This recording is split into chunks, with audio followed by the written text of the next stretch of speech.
ओम गणेशाय नमः। प्रथम खंड, दसम अध्याय, गणेश पुराण कथा। परित्यक्ता रानी सुनीता का आख्यान। सूत जी बोले, हे शौनक, एक दिन फाल्गुन नदी के तट पर गणेश पूजन किया जा रहा था। पूजन करा रहे थे महाज्ञानी एवं वेदज्ञ भार्गव पंडित। उसी समय उन्होंने देखा कि एक स्त्री वहां आकर खड़ी हो गई। देखने में वह किसी बड़े घर की है, किंतु मुख पर उदासी और चिंता के भाव थे तथा आंखें ऐसी हो रही थी जैसे रो चुकी हो। ऋषि को उसकी दीनता देखकर दया आ गई। वे बोले, हे महाभागे, तुम कौन हो और कहाँ से और क्यों आई हो? यदि कुछ अभीष्ट हो तो बताओ। भगवान विनायक उसे पूर्ण करने में पूर्णतः समर्थ हैं। उस स्त्री ने रोते हुए कहा, हे मुनीश्वर, मैं मालव देश के महाराज चंद्रसेन की पत्नी हूँ। यद्यपि महाराज अत्यंत धर्मज्ञ, नीतिज्ञ और परम बल वैभव संपन्न हैं और मुझ पर प्रेम भी बहुत करते थे, किंतु मेरे कोई संतान न होने के कारण उन्होंने मेरी ही अनुमति से दूसरा विवाह कर लिया। फिर तो वे उसी के प्रेम में आसक्त रहकर मेरा तिरस्कार करने लगे। मेरी सौत ने मुझे दासी से बुरी अवस्था में डाल दिया। फिर उसके एक सुंदर पुत्र उत्पन्न हुआ, जिसका नाम पद्मसेन रखा गया। उसके समस्त संस्कार विधिवत हुए और विद्या अध्ययन के पश्चात मद्र देश की राजकुमारी से उसका विवाह भी हो गया।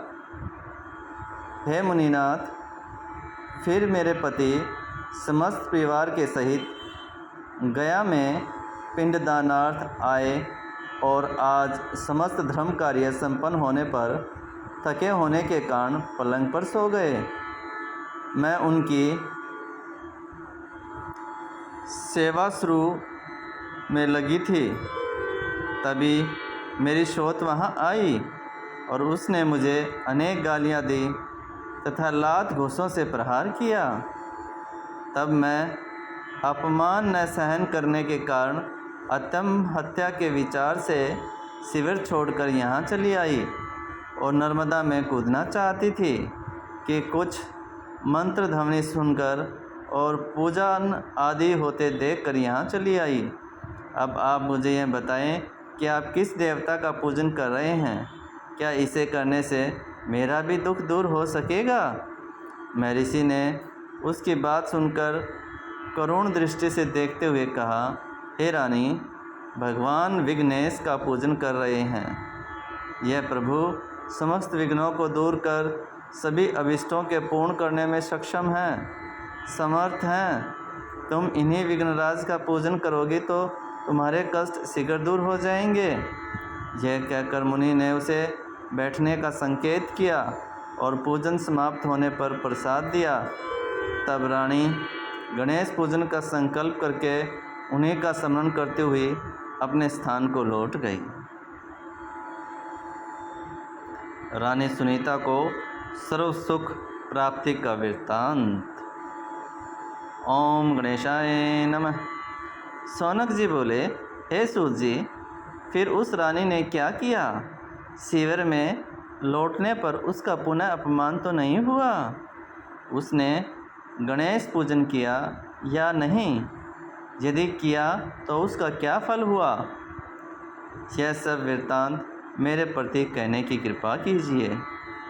सूत जी ने कहा, हे शौनक, रानी सुनीता का अगला वृत्तांत पार्वती के पूछने पर शिवजी ने इस प्रकार बताया कि रानी अपने शिविर में जाकर सो गई। उसके आत्मघात के लिए जाने आदि की बात का किसी को भी पता न चला। महाराज चंद्रसेन जब अपने राज्य में लौट आए तब उनके विचार ने पलटा खाया और उन्होंने सोचा कि बड़ी रानी को संतान नहीं हुई तो इसमें उसका क्या दोष है। वह तो अब तक अपने पतिव्रत धर्म का निर्वाह करती चली आ रही है, इसलिए उसके प्रति छोटी रानी का व्यवहार अनुचित और अन्यायपूर्ण है। ऐसा सोचकर वह रानी सुनीता का आदर करने लगे। भगवान गणेश्वर के व्रत विषयक संकल्प का ऐसा प्रभाव देखकर सुनीता उनका पूजन करने के लिए तत्पर हुई और व्रत रखकर विधि पूर्वक राजगुरु भारद्वाज के द्वारा पूजन कार्य संपन्न कराया। उसने पूजन के लिए महाराज को बुलाया तो उन्होंने छोटी रानी मदनावती को भी सुनीता के भवन में चलने को कहा, किंतु मदनावती ईर्ष्या के कारण महाराज के साथ न गई और वे अकेले ही वहां पहुँचे। हे शौनक, रानी सुनीता ने अपने पति को आया देखा तो बड़ी प्रसन्न हुई। उसने उसे गणेश जी की ही कृपा माना। फिर उसने पति के साथ बैठकर भगवान विघ्नराज का भक्ति भाव से पूजन किया और स्तुति, आरती, प्रदक्षिणा आदि के पश्चात मैं ऋषि भारद्वाज और अन्य ब्राह्मणों को भोजन और दक्षिणा से संतुष्ट किया। रानी सुनीता के यहाँ व्रतोत्सव मनाए जाने और पतिदेव के उसमें भाग लेने के कारण रानी मदनावती रुष्ट हो गई और महाराज का भी तिरस्कार कर बैठी। तब तो महाराज उसका साथ छोड़कर रानी सुनीता के भवन में ही रहने लगे। कालांतर में गणपति की कृपा से रानी गर्भवती हो गई।